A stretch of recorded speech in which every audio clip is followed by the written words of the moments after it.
much time do you want for your progress?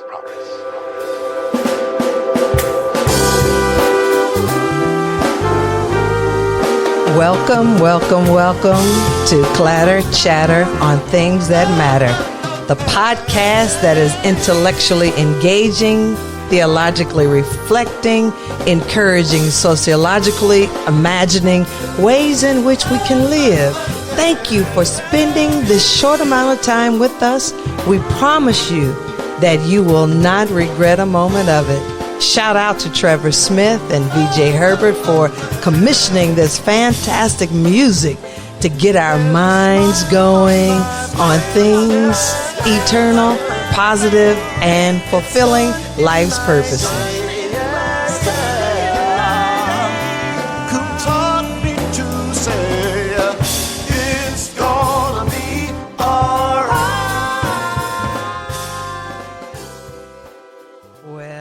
Here we are on Friday, October the 6th, 2023.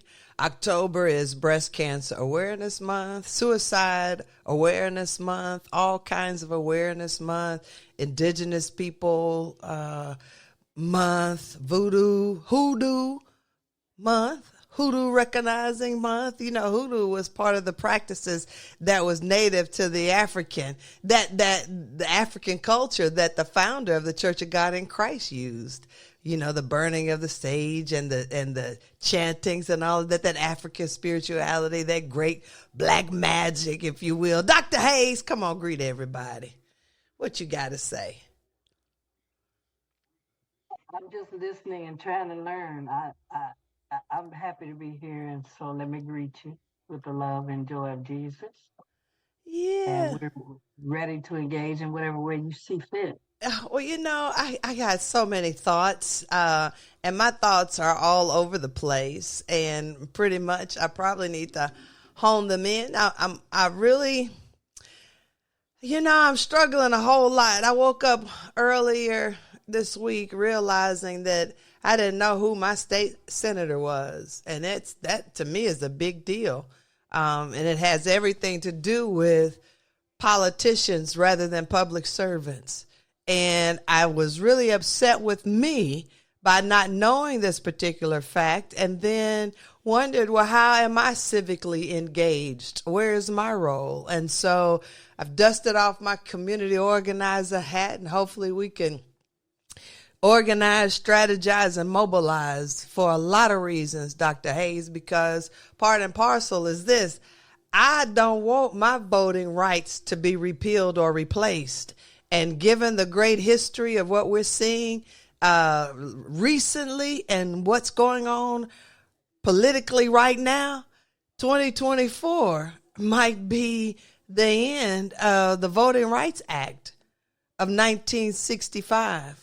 And it's scary because that act solidified my mother's right to vote, a black woman. And my dad could vote with the 15th Amendment, but Jim Crow came around. And so I woke up a couple of days ago with this reaction saying, what am I doing?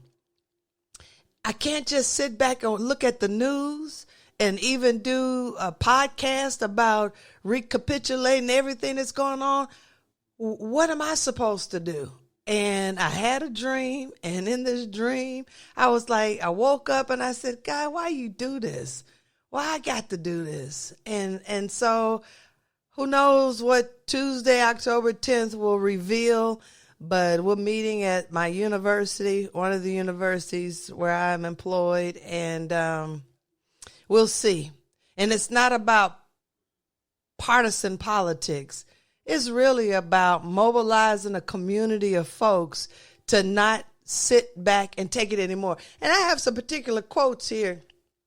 Go ahead and we ain't, here Fannie Lil Hamer is. She said we have a long fight, and this fight is not mine alone. But you are not free, whether you are white or black, until I'm free. That's what Fannie Lil Hamer said. And then Cesar Chavez says, preservation of one's culture does not require contempt or disrespect for other cultures. Chief Standing Bear, who's known all over the state of Nebraska and all over the nation actually, but in particular Nebraska, Chief Standing Bear says that hand is not the color of yours, but if I pierce it, I shall feel pain. If you pierce your hand, you also feel pain. The blood that will flow from mine will be the same color as yours. I am a man. God made both of us. And here's Harvey Milk. It takes no compromise to give people their rights. It takes no money to respect the individual. It takes no political deal to give people freedom. It takes no survey to remove repression. And here's Reverend Dr. Kata Geneva Cannon. Even when they call your truth a lie, tell it anyway. And of course, Shirley Chisholm, if they don't give you a seat at the table, bring a folding chair. And so in honor of, I don't know if John Lewis, who my daddy did some community organizing with while they were marching on the Edmund Pettus Bridge in Alabama, I don't know if those guys up in the ethereal realm are pulling at me to say, girl, you better get out here in these streets. But I'm feeling this thing, Dr. Hayes, and it is the work that my soul requires. That's another quote of Reverend Dr. Katie Geneva Cannon. And so here we are. And then I said, you know what? I'll be 55 years old. I'm a senior citizen. What am I supposed to do out here in these streets? And then it hit me, if you ain't in these streets, who is? And so it's like this both ends. You know, I'm Generation X at this crossroads. I'm a senior citizen, but I think my mind is young enough to inform the minds of the Generation Z, and still kind of close to the millennials, and still kind of in touch with baby boomers and the silent generation. And so it's like, boy, Dr. Hayes, and then not to have a Speaker of the House. And I was talking to one of my colleagues, the chair of the Department of Sociology the other day. I said, Dr. Susan, here's the thing. I'm telling the students to don't miss this moment in time, because your grandkids are going to ask you questions. Where were you? And the students looking all glazed-eyed at me and stuff. And I said, I mean it. Listen to me. I'm not playing partisan politics. I need you all to pay attention, because when your grandkids, and you may not even have kids, say your great niece and nephews or your neighbors' kids might come up and ask you questions. I had questions to ask my daddy and them about, why would anybody ignite fire hoses on people and unleash dogs? I couldn't wrap my head around it, Dr. Hayes. And my daddy would say, you know what? We got a water hose in the garden. Now imagine that fire hose with the pressure. The intent was to pull the skin off. Who in their right mind, Dr. Hayes? I never forgot that. They left an indelible mark. I couldn't have been more than in the 4th grade asking questions. And my parents lived that stuff. So I want these young people. Go ahead. Dr. Cooper, all of that cruelty was the point. Cruelty is the point. But the thing that troubles me is this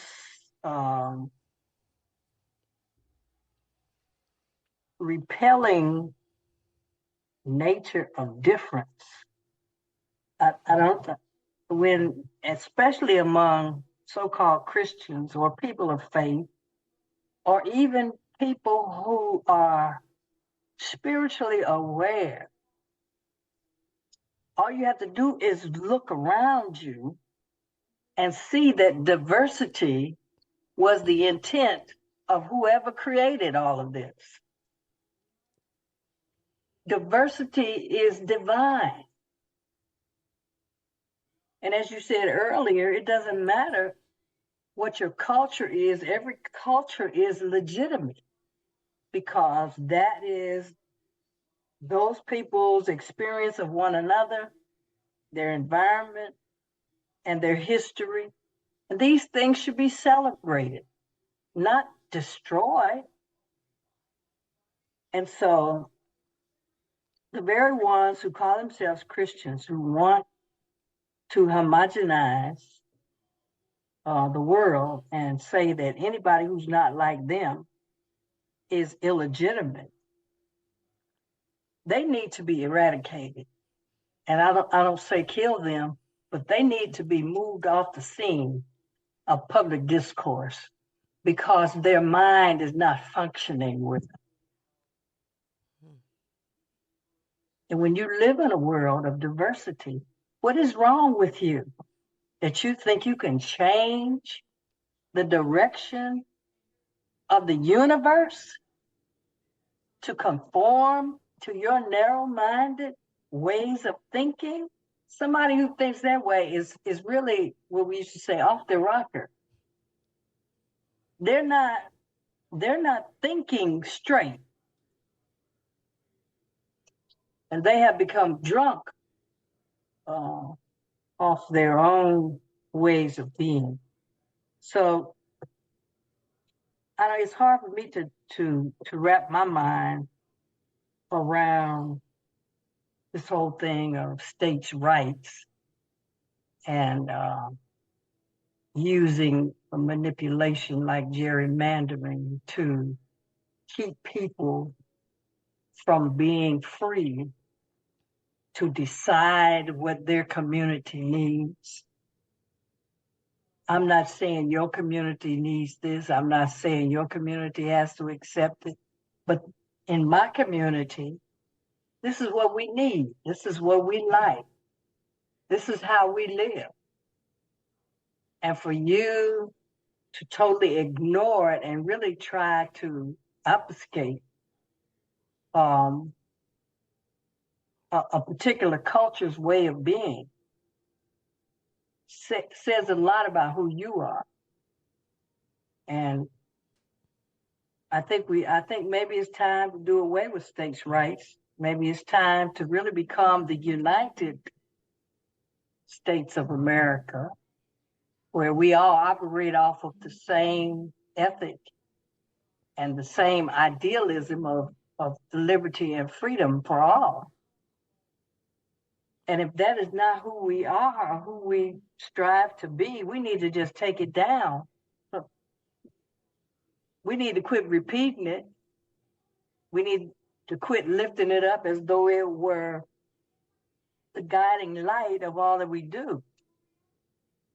I don't know. And the things I'm saying would be hard pressed for anybody to really bring to pass, but I think it's something that needs to be talked about, thought about. It's very important because as you were talking, I was thinking about this legislative lobbying group. The acronym is ALEC, ALEC, and it'll come to me in a moment. But I mentioned this in my class. They were the ones who really pushed this whole prison industrial complex, and these states would have the same bills, the same language in the bills, every state. And so we're saying that right now in terms of the ban on gender care, et cetera, and all of these states who have come together to coalesce, because you can't tell me every politician is saying the exact same thing. You know what I mean? It's like this lobbying group who's written this policy, because I used to write policy too. They writing these policies and then mailing them out or emailing them, and they've got these Manchurian candidates just reading what's already been dictated by whatever lobbying arm that is, and so all these states are saying the same thing. And so what you were saying we need to not decentralize anymore. Something needs to come back because we have Manchurian candidates, those just pawns who are building up their own platforms for personality rather than representing the people. And I also just was thinking about, this is so insidious that just the other day I was listening to a newscast where they were talking about Uganda, where they are punishing up to 20 years imprisonment for being gay. And what they were tracing, this reporter was from the UK, and what he was saying is that there was this evangelical arm in the United States propelling Uganda because they have missionized or not even missionized, but sort of manipulated the mindset and used money as the carrot to dangle in communities and nations that need resources. And so it becomes like, are you all kidding me? For real? That you feel that passionate about exclusion. And what is that? Why would you carry that in your heart? How can you how can your bandwidth in your brain remember that you don't like something? You know, that to me is just baffling. Even that you don't like it, that you have a right to destroy it. You know, go to your corner. Mm-hmm. You don't have to deal with that person, but you don't have to destroy them. Mm-hmm. And that mindset is what baffles me. And to bring to bear the sum total of your energies in life to the destruction of a marginalized group. Again, that's crazy. That's insane. Dr. Hayes. And to recognize that in creation there is this diversity, which I mentioned earlier, and to decide within yourself that everything has to conform, that puts you at odds with everything that comprises the world in which we live. A squirrel can't be a rabbit. A squirrel can't be a rabbit. A dog can't be a cat. Lion can't be a tiger. A rhino can't be a giraffe. Homogeneity. And then to think that you could really wipe out from the face of the earth anything. I mean, you're gonna start a fight over here, but what you gonna do about over there? You'll never be able. There are some things that have become extinct.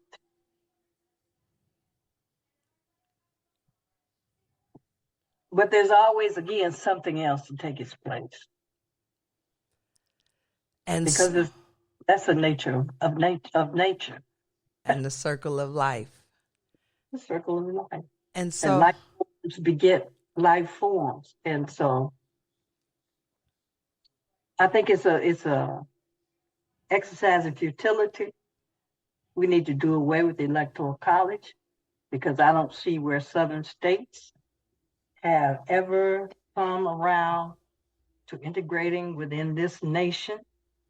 They still want to hold their ways of thinking and being that is contrary to the whole total body politic. I don't think they should be allowed to have an edge because they think differently. We all think differently. And we all like to do certain things that we like to do. But I don't get it. I don't get an extra edge because of it. Well, Dr. Hayes, you said a whole lot. And really the origins of that whole Electoral College was to offer population control in terms of voting.